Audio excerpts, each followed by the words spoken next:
Hello दोस्तों, स्वागत है आपका अपने यूट्यूब चैनल नॉलेज हाउस में। आज हम जिस बुक के बारे में बात करने वाले हैं उसका नाम है the 7 habit of highly effective peoples, जिसे लिखा है स्टीवन कॉफी ने। इस बुक में उन्होंने ऐसी 7 हैबिट्स के बारे में डिस्कस किया है जिससे हम अपनी पूरी लाइफ चेंज कर सकते हैं। ये 7 हैबिट्स अगर हम अपनी लाइफ में इम्प्लीमेंट करते हैं तो हम अपने लाइफ के हर फील्ड में सक्सेस हो सकते हैं। स्टीफन कॉफी सर ने 3,000 सक्सेसफुल लोगों का इंटरव्यू लिया। उन्होंने सक्सेसफुल सिर्फ उन नहीं जो बिजनेस में सक्सेस है, हर फील्ड में सक्सेस है, अपने लाइफ, फैमिली, रिलेशन, हर फील्ड में जो सक्सेस है, बिजनेस, रिलेशन, हर फील्ड में उनसे इंटरव्यू लेके ऐसे 7 हैबिट्स के बारे में लिखा जो हर लोगों के पास कॉमन थी, उनमें जो सक्सेसफुल थे, और वो हैबिट के उन्होंने बहुत टाइम स्पेंड किया और उसके बाद ये बुक लिखी। अगर आप एक हाईली इफेक्टिव पीपल बनना चाहते हैं तो आपको ये बुक जरूर पढ़नी चाहिए। हाईली इफेक्टिव पर्सन वो होता है जो हर फील्ड में सक्सेस है। जैसे अगर आप पेरेंट्स हैं और अपने बच्चों से अच्छा रिलेशन बनाना चाहते हैं, अगर आप बॉस है और अपने कलीग्स के साथ, स्टाफ के साथ अच्छा रिलेशन बनाना चाहते हैं, तो आपको ये बुक जरूर पढ़नी चाहिए। इससे आप वो हैबिट डेवलप कर पाएंगे जो बड़ी कंपनियों के सीईओ, एग्जीक्यूटिव डेवलप करते हैं, जिससे वो अपने बिजनेस में नहीं, लाइफ के हर पार्ट में सक्सेस होता है। चलिए दोस्तों, शुरू करते हैं बुक की summary. Habit number 1, proactive. Proactive मतलब हमारे आसपास जो भी सिचुएशन है हम उस पर बदल नहीं सकते हैं, लेकिन हमें उसके ऊपर कैसा रिएक्ट करना है वो हम डिसाइड कर सकते हैं। प्रोएक्टिव मतलब आपके बारे में कोई दूसरा लोग कैसी ओपिनियन दे रहे हैं, लोग आपके बारे में क्या बातें कर रहे हैं, उससे आपको फर्क नहीं पड़ना चाहिए। आप अपने बारे में क्या सोचते हैं वो मायने रखता है। अगर आप कुछ नया स्टार्ट कर रहे हैं और लोग आपके बारे में क्या सोचेंगे, इस डर से आप वो नया स्टार्ट नहीं कर पा रहे, तो आप प्रोएक्टिव नहीं बन पा रहे। प्रोएक्टिव मतलब ये कि लोगों को क्या सोचना है उससे आपको कोई फर्क नहीं पड़ता है, आप अपने हिसाब से अनुकूल काम करते हैं। अगर कोई आपके बारे में नेगेटिव बात कर रहा है तो इससे आपको क्यों फ़र्क पड़ना चाहिए, वो उसकी सोच है, उसकी नेगेटिविटी है, लेकिन आप पॉजिटिव है। प्रोएक्टिव का उल्टा होता है रिएक्टिव। रिएक्टिव मतलब हर सिचुएशन में रिएक्ट करना तुरंत ही। जैसे किसी ने आपको कुछ बोला, आपने तुरंत पलट के जवाब दे दिया उसके गलत और झगड़ा किया, वो होते हैं रिएक्टिव। इसलिए जीवन में हमें हमेशा प्रोएक्टिव बनना चाहिए। अपने वातावरण के अनुकूल हमें अपने आप को सेट करना चाहिए। लोगों से झगड़ा करने के वजह उन्हें समझने की कोशिश करना चाहिए। एक प्रोएक्टिव इंसान वो है जो हर सिचुएशन में खुश रहता है। अब चाहे आप जीवन में के कोई भी सिचुएशन में, आपके पास गरीबी हो या कोई ऐसी सिचुएशन, आप किसी काम से जा रहे हो और बारिश आ गई या कुछ भी हो, लेकिन आप उस पर रिएक्ट नहीं करेंगे तुरंत। आप हर सिचुएशन के हिसाब से काम करेंगे, उसमें खुश रहेंगे। आपके आसपास क्या हो रहा है उस पर आप कंट्रोल नहीं कर सकते हो, क्योंकि लेकिन आप उस पर कैसा रिप्लाई दोगे उस पर आपका पूरा कंट्रोल रहता है। इसलिए हमेशा लाइफ में हमें प्रोएक्टिव बनना चाहिए। चलिए अब बात करते हैं हैबिट नंबर 2 की। हैबिट नंबर 2 क्या है? Habit number 2, begin with the and in mind. मतलब आप कोई भी काम शुरू करें तो उससे एंड आपका क्या रिजल्ट आना चाहिए, आपको वो माइंड में रहना चाहिए। समझिए आपको कोई घर कंस्ट्रक्ट करना है, आपको घर में कैसा कंस्ट्रक्शन करना है उसका ब्लूप्रिंट पहले ही आपको डिसाइड रहता है कि आपको चाइल्ड रूम बनाने हैं, किचन में कैसे इंटीरियर डिज़ाइन करना है, कौन सी स्पेस पे आप चाइल्ड रूम बनाओगे, कौन सी स्पेस पे आप बाथरूम बनाओगे, कहाँ पे क्या बनाना है, कहाँ पे सर्वेंट रूम बनेगा, ये सब आप पहले से प्री डिसाइडेड रहता है और उस ब्लूप्रिंट के हिसाब से आप काम करते रहते हो।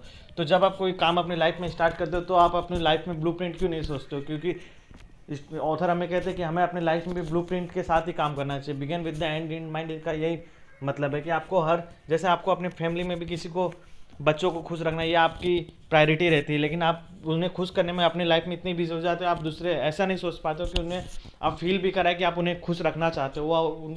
उनको कभी कभी ऐसा लगता है बच्चों को कि आप उन्हें ज़्यादा प्रेशराइज कर रहे हो। इसलिए आपको begin with the and in mind set के साथ स्टार्ट करना चाहिए।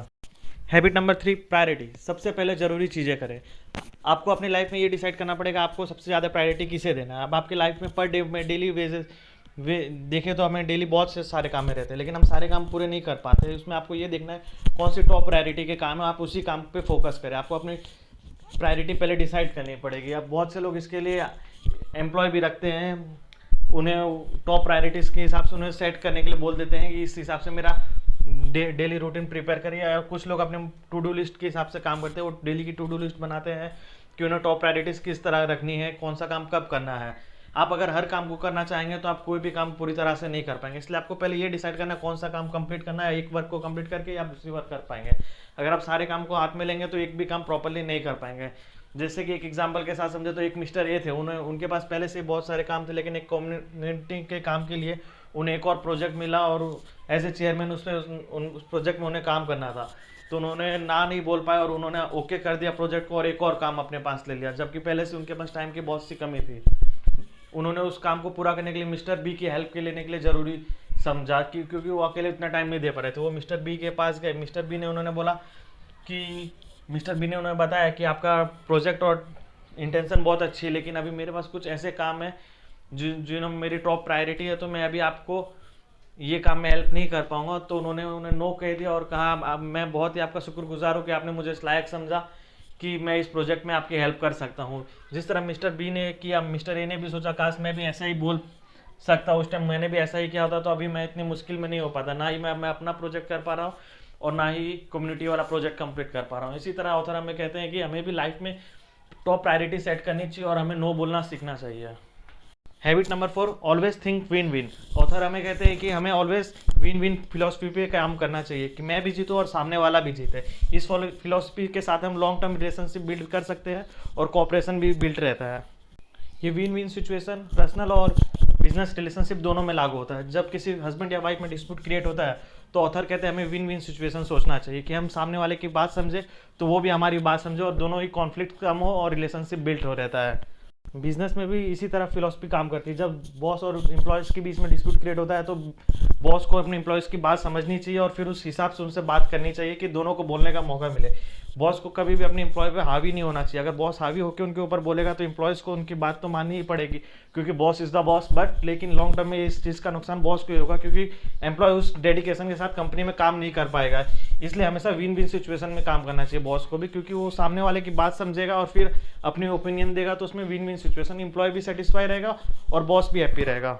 अगर कोई भी बॉस हमेशा यही कहेगा कि मैं ही सही हूँ तो एम्प्लॉय उससे सेटिस्फाई नहीं हो पाएगा, उसे बार बार ऐसे लगेगा कि उसे नीचे दिखाया जा रहा है। ऐसा करने से कंपनी की हायरिंग कॉस्ट बढ़ जाएगी क्योंकि स्टाफ लॉन्ग टर्म तक कंपनी पे नहीं टिक पाएगा और उसे कंपनी को न्यू स्टाफ अपॉइंट करना पड़ेगा, ट्रेनिंग देनी पड़ेगी।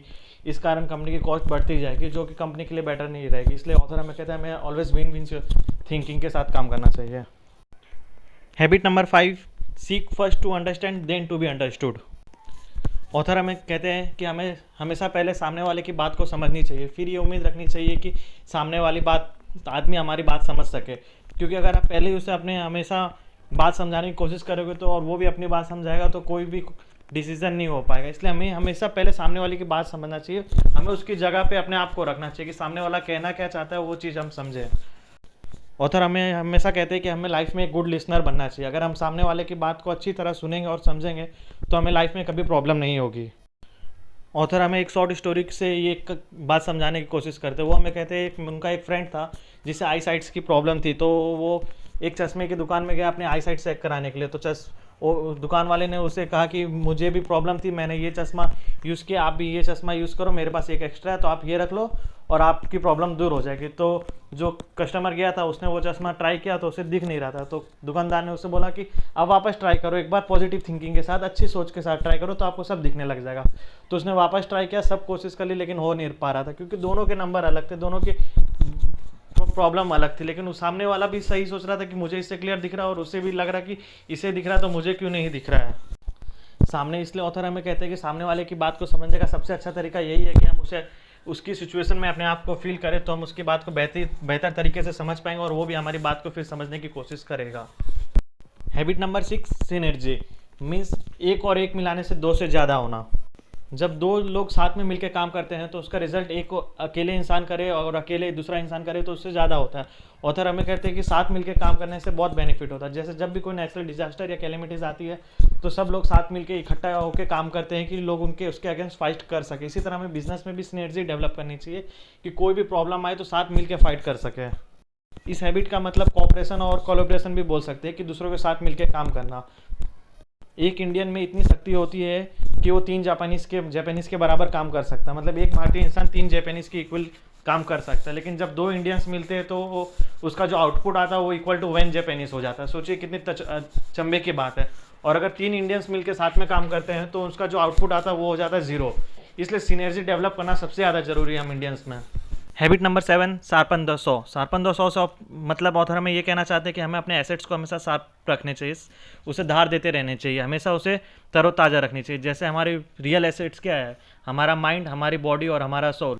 हम अपनी बॉडी को फिट करने के लिए तो बहुत सी एक्सरसाइज कर लेते हैं और कभी कभी रेगुलर भी करते हैं, कभी नहीं भी कर पाते। लेकिन क्या हमने सोचा हम अपने माइंड की एक्सरसाइज कुछ कर पाते हैं कभी या नहीं कर पाते। जब तक हम स्टडी करते हैं, कॉलेज में रहते हैं, स्कूल में रहते हैं तो हमारी माइंड की एक्सरसाइज होती रहती है, उस पर थोड़ा थोड़ा एक्सरसाइज होती रहती है, कुछ ना कुछ चलते रहता है। लेकिन जब हम स्टडी ख़त्म कर देते तो उसके बाद क्या हम आगे सोचते हैं कि माइंड की माइंड की शार्पन कैसे, माइंड को शार्पन करने के लिए सबसे अच्छा तरीका यही है हमारे पास कि हम रेगुलर बुक्स रीड करें, हर मंथ कम से कम एटलीस्ट 1 बुक कंप्लीट करें, मेडिटेशन करें, जिससे हमारी बॉडी और सोल दोनों एकदम शांत हो और हमें न्यू न्यू आइडियाज़ आते रहे। ऑथर हमें एक स्टोरी की तरह भी ये समझाते हैं कि 2 लकड़हारे रहते हैं, दोनों एक ही कंपनी में काम करते हैं। एक बहुत साल से काम कर रहा था और एक न्यूली ज्वाइन था। जो पहला लकड़हारा था वो जंगल में जाता और पेड़ कट करता और पर डे की 100 लकड़ियाँ कट कर लेता था।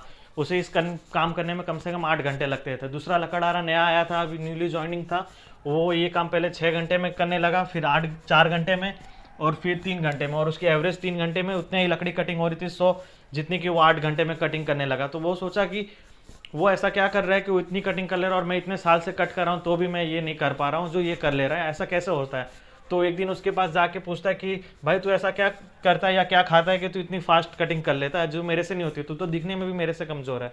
वो बोलता है मैं कटिंग करने में 3 घंटे वेस्ट करता हूँ, लेकिन अपने एक्स को, जिससे मैं पेड़ काटता हूँ, धार, उसको डेली 2.5 घंटे देता हूँ। तो वो पहला वाला आदमी सोचता है कि मैं तो अपने एक्स को सिर्फ महीने में 1 बार धार देता हूँ, ये डेली 2.5 घंटे धार देता है, इसलिए इसकी कटिंग इतनी फास्ट होती है। तब इसलिए ऑथर हमें कहते हैं कि हमें ये सोचना चाहिए कि हम अपने एक्स को कितना शार्प रख रहे हैं। ऑथर हमें कहते हैं हमें हमारे रियल एसेट्स, माइंड, हेल्थ और सोल को हमेशा शार्पन रखनी चाहिए। इस तरह ऑथर हमें 7 हैबिट के बारे में डिटेल में समझाते हैं। Habit number 1 proactive, habit number 2 begin with the and in mind, habit number 3 put first think first means priority, habit number 4 think win win, always think win win, habit number 5 seek first to understand then to be understood, habit number 6 synergy means collaboration cooperation, habit number 7 sharpen the saw। तो दोस्तों अगर आपको हमारी video अच्छी लगी हो तो video को लाइक और शेयर जरूर करें और चैनल को सब्सक्राइब करना बिल्कुल ना भूलें।